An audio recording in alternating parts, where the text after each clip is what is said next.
This is Decoded, the video engineering podcast by Forasoft. Episode 1, What Digital Video Really Is.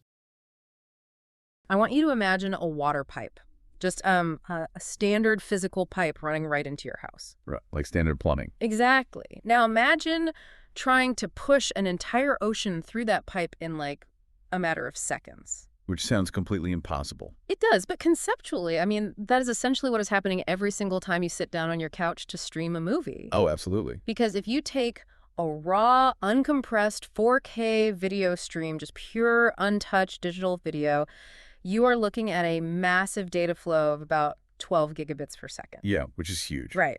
But if you check your standard home internet connection, your max speed is sitting way, way below that. You might have, a fraction of a single gigabit. If you're lucky. Right. And yet you fire up your TV and you watch pristine 4K video every single day without the pipe bursting. So how is that even mathematically possible? It is, it's arguably one of the most impressive sleights of hand in modern engineering. Because on the surface, you're absolutely right. The math simply does not add up. No, not at all. The gap between what the camera captures and what your internet can actually handle is just astronomical. So to solve this 12 gigabit mystery, we are taking a deep dive into the actual anatomy of digital video. We know you, the listener, are a resident learner who wants to cut through the noise and just understand how things work. You've probably seen a million confusing video settings. Oh yeah, 1080p, 24 fps, MP4. Exactly. So today, our mission is to deconstruct what is actually happening behind the glass of your screen. We're going to look at the frames, the pixels, and the invisible numbers hiding inside them. Sounds like a plan. Okay, let's unpack this. In our research, the most helpful foundational analogy I found is to think of digital video as a flip book. Oh, that's a great way to look at it. Yeah, it is just an illusion of motion created by flipping through a stack of perfectly still pictures, which we call frames. And if you zoom way in on one of those frames, it's like looking at a floor laid out with incredibly tiny, solid-colored mosaic tiles. And those tiles are the pixels. Right. So basically, a file is a sequence of frames. A frame is a grid of pixels, and a pixel is just a group of numbers representing color. That is the fundamental digital model. Makes sense. But to really appreciate why those digital mosaic tiles behave the way they do today, we first have to talk about the ghosts of television past. Oh, I love this part. We have to look at the analog era. I have to admit, I always marvel at the fact that video was ever anything other than digital numbers. I mean, in my head, video is just data. Right. It's hard to imagine otherwise now. Yeah, but before the 1990s, there were no pixels at all, right? If digital video is like painting by numbers, analog television was more like a continuous brush stroke of light turned into an electrical signal. Exactly. For most of the 20th century, there were no numbers anywhere in the broadcast chain. Mm-hmm. When an analog camera pointed at a scene, it captured the varying brightness of that scene as a continuous fluctuating wave of voltage. Just pure waves. Pure waves. And your television set at home received that wave and translated it back into light by sweeping a beam of electrons back and forth across a glass screen line by line. It was an entirely physical, wave-based process. And looking at our notes on this era, it seems like the world was completely fragmented. North America and Japan had this standard called NTSC, which used 525 lines drawn on the screen. Right. And Europe was using PL, which used 625 lines. Which just sounds so chaotic. It was. And those differing line counts were hard physical limits. But the bigger issue with analog wasn't just the regional differences, it was degradation. Oh, like VHS tapes getting worse over time. Exactly. Every single time you copied an analog tape or transmitted that continuous wave through the air, it picked up interference. The signal degraded.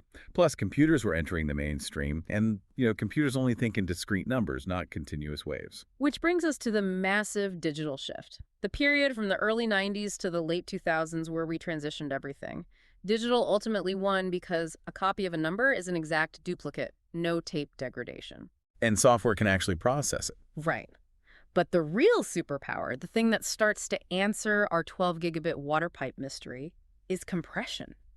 You can compress numbers by throwing away what the human eye can't easily see. Yes, but if we connect this to the bigger picture, the legacy of that analog era didn't just vanish when we switched to digital numbers. It didn't. Not at all. Yeah. It is still hiding inside our digital files right now. Wait, really? Yeah. Take frame rates. Have you ever wondered why North American video was traditionally 30 frames per second? but European video was 25 frames per second. Honestly, I always just assumed it was like an arbitrary choice made by some committee in a boardroom. Not at all. In the early analog days, the refresh rate of a television was literally tied to the wall socket. The power outlet. Yes. To suppress visual flicker and interference from the television's own power supply, engineers matched the TV's refresh rate to the frequency of the local alternating current power grid. Oh, wow. So in the Americas, the electrical grid pulses at 60 hertz. That translates to a television system running at roughly 30 frames per second. And Europe. In Europe, the power grid runs at 50 hertz, yielding 25 frames per second. That is wild. We are walking around with cutting-edge 4K digital files on our smartphones, and they are still dancing to the rhythm of 1940s electrical infrastructure. We carry our ghosts with us. That's incredible. Okay, so we've moved from continuous analog waves to a digital grid of numbers. The next obvious piece of the puzzle is the size of that grid, which brings us to the first major quantity of video resolution. Right, so resolution is simply the count of those tiny mosaic tiles in one frame, defined by width and height. Standard high definition, or 1080p, is a grid of 1920 pixels wide by 1080 pixels tall. Got it. If you multiply that out, you get just over 2 million pixels per frame. Now compare that to 4K, which is 3840 by 2160. Which is where the math always trips me up, because the marketing term 4K sounds like it should just be twice as big as 2K or 1080p. It's a very common misconception. Think of a square grid. If you double the width and you double the height, you don't double the total area, you quadruple it. Right. So 4K is not 4 million pixels, it is over 8 million pixels. And 8K, which doubles the sides again, explodes all the way to 33 million pixels per frame. Here's where it gets really interesting, though. Based on our research, the idea that higher resolution is always better is basically a myth. Oh, absolutely. Because there is this concept called the modulation transfer function, or MTF, which is, a very dense way of saying just because your file says 4K, that doesn't mean you actually have 4K worth of detail. Exactly. Stored resolution is a ceiling. It is not a guarantee. Ultimately, the sharpness of your video is capped by the physical lens on the camera. So like a phone lens versus a massive cinema lens. Precisely. Let's say you shoot a video on a cheap smartphone. The digital sensor inside might gladly record a massive 4K grid of 8 million pixels. Yeah. But that tiny, imperfect plastic lens on the back of the phone might stop resolving fine, sharp details long before that sensor grid is actually full. So it's like buying a giant, pristine 4K canvas, but painting on it with a big, fuzzy, out-of-focus brush. You are technically storing 8 million pixels, but they are 8 million blurry pixels. Right. And from an engineering and compression standpoint, why MTF matters so much is for the encoding pipeline. A blurry source doesn't have tiny, high-frequency details. Okay. So it shouldn't get the massive data bitrate reserved for a truly razor-sharp cinematic 4K image. If an encoding system doesn't measure the real physical detail of the source, it ends up wasting precious bandwidth carefully preserving blurry smudges. That makes total sense. Now, speaking of pixels, our sources mentioned something that totally broke my brain. What's that? I have always assumed pixels are perfect little squares, like graph paper. That just makes logical sense. But apparently they aren't always square. They are not. And the reason why is, again, a fascinating compromise in technological history. In the early 1980s, engineers were trying to create the very first digital television standards. Right. But they had a massive problem. They needed a single digital system that could accommodate both the American 525 line system and the European 625 line system, using one set of studio equipment. So they needed like a mathematical common denominator. Exactly. They chose a sampling clock of 13.5 megahertz because it divided evenly into both systems. The math worked out perfectly so that a digital horizontal line carried exactly 720 active samples, regardless of whether you were in America or Europe. Okay, I follow that. But here is the problem.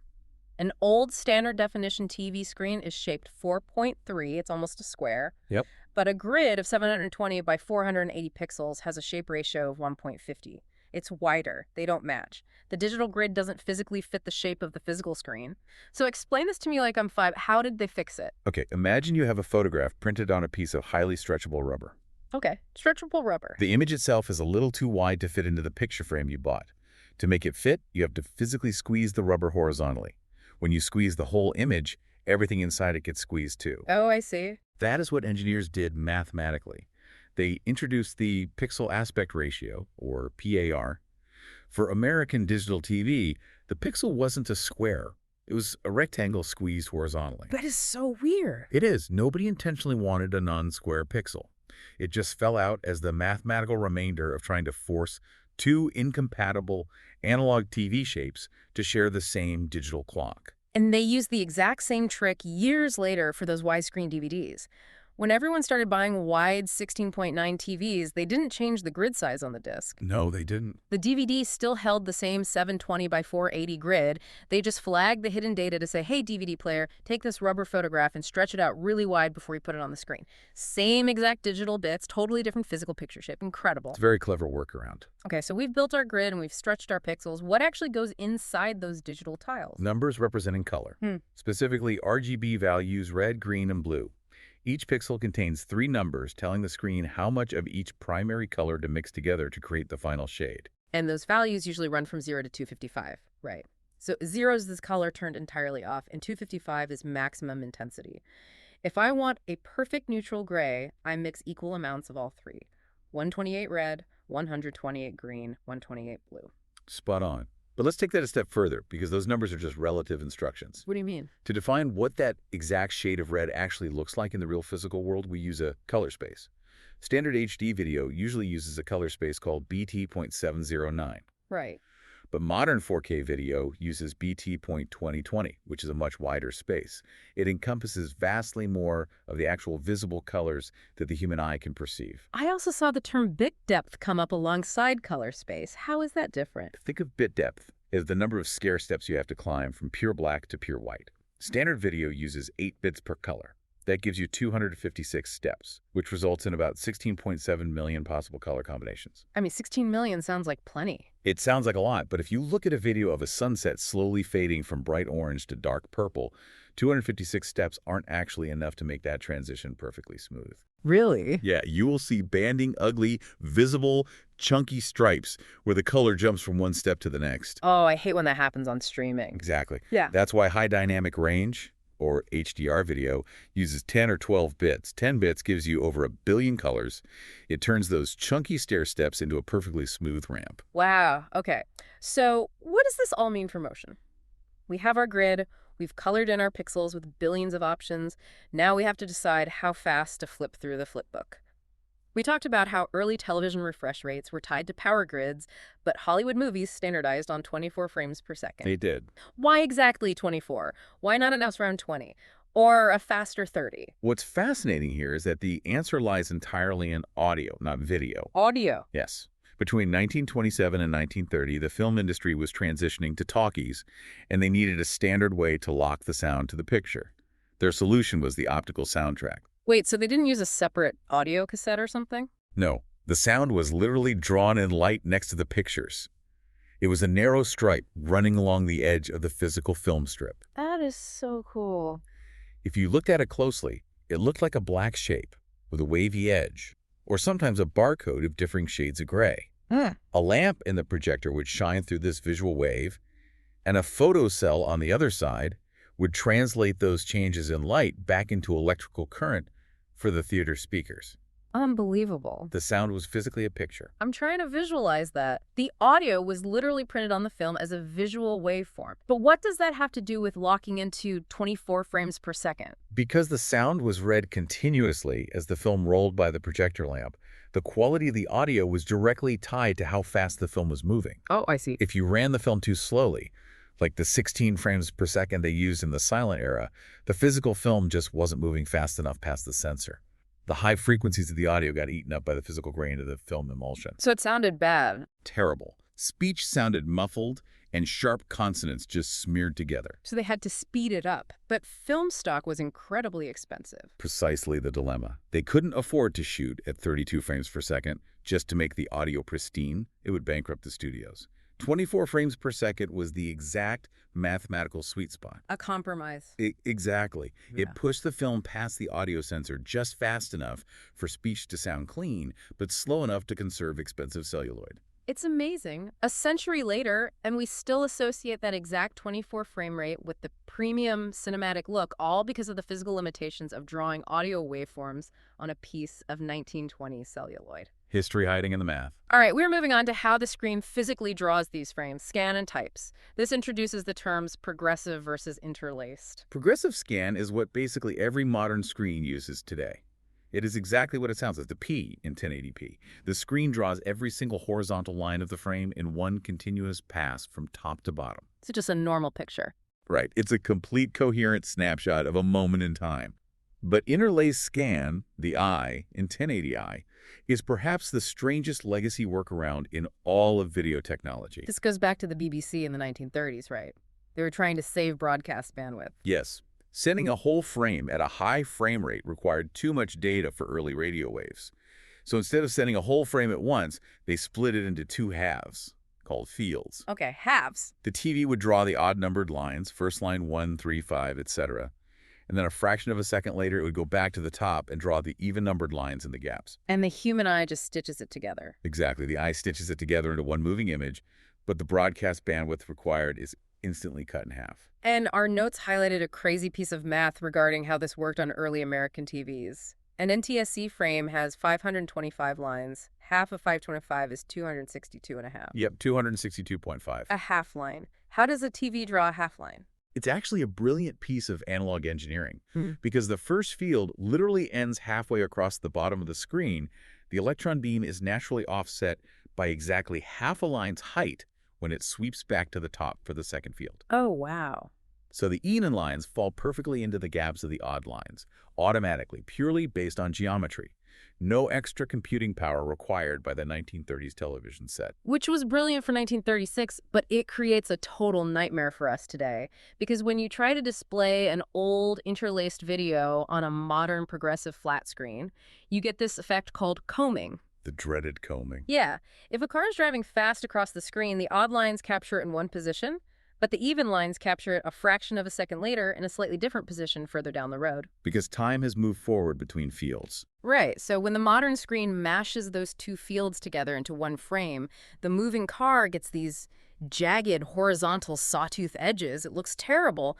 But my question as a layman is, my modern TV is essentially a supercomputer. If we know this combing happens, why can't my TV just fix it smoothly when I hit play? Order of operations.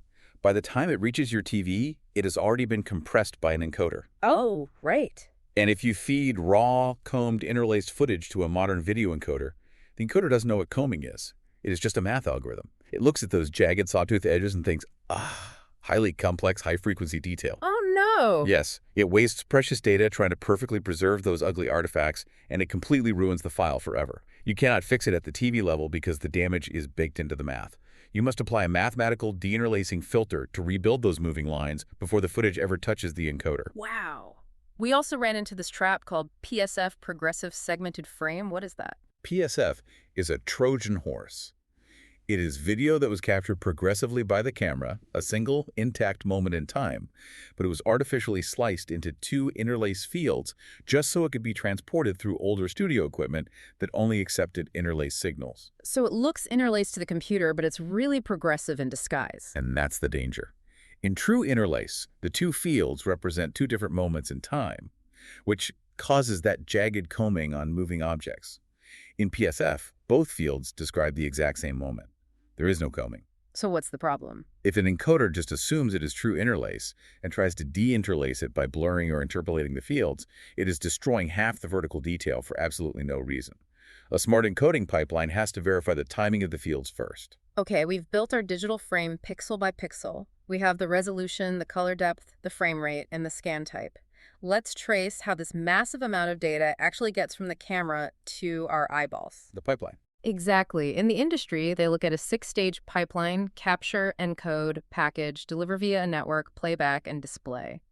And the absolute heart of this pipeline is the encoder. But there's a huge point of confusion here. People always mix up codecs and containers. They are not the same thing. A critical distinction for anyone trying to understand their software settings. A codec, which is a portmanteau for coder-decoder, is the actual software algorithm that compresses the raw video data. Okay. Examples would be H.264, HEVC, or AV1. A container, on the other hand, is just the file format that wraps everything up. The video, the audio, the subtitles, the menus, MP4, NKV, WebM, those are containers. MP4 does not compress anything. The analogy I like to use is that the container, the MP4, is just a cardboard shipping box. The codec, like H.264, is the language that the book inside the box is written in. That's perfect. Right. If your web browser doesn't speak the language, it doesn't matter that the cardboard box arrives safely. You still can't read the book. You have to state both. I have an MP4 container with an H.264 codec inside. This raises an important question, which brings us all the way back to your opening thought about the water pipe and the 12 gigabits. Oh, yes. Just how heavy is this raw digital video we've been building? Let's do the math. The formula is width times height times bits per pixel times frames per second. One of our sources gave an example of a tiny low-resolution test clip called Foreman. Very famous clip in video research. Right. It's just 352 pixels by 288 pixels running at 30 frames a second. Even raw, that tiny blocky clip requires 73 megabits per second. But when we scale up to modern standards, it gets terrifying. It really does. Let's take a 4K frame. 800 by 2160 pixels. That's about 8.3 million pixels. Okay. If you were using standard 24-bit color, that's 8 bits for red, 8 for green, 8 for blue, each frame is essentially a massive 23.7 megabyte digital photograph. Per frame. Per frame. If you run that video at 60 frames per second, the math spits out a raw bitrate of roughly 12 billion bits per second, or 12 gigabits. 12,000 megabits. And yet, Netflix recommends a 15 megabit connection for 4K. YouTube suggests maybe 35 to 45. If you divide our 12,000 raw megabits by Netflix's 15, you get a gap of 800 times. 800 times smaller. The encoder's entire job is to throw away hundreds of times more data than it actually keeps, and do it so seamlessly that you, sitting on your couch, never even notice the missing information. That is the defining problem and the greatest triumph of digital video. It really makes you realize that digital video isn't just magic happening on a glass screen. It is this staggering mathematical balancing act. You've got resolution fighting with camera lenses, you've got color spaces mapping billions of invisible numbers, and all of it is carrying this hidden baggage from the 20th century power grids dictating frame rates, optical soundtracks, standardizing cinematic speeds. It is a massive legacy system built on decades of compromises.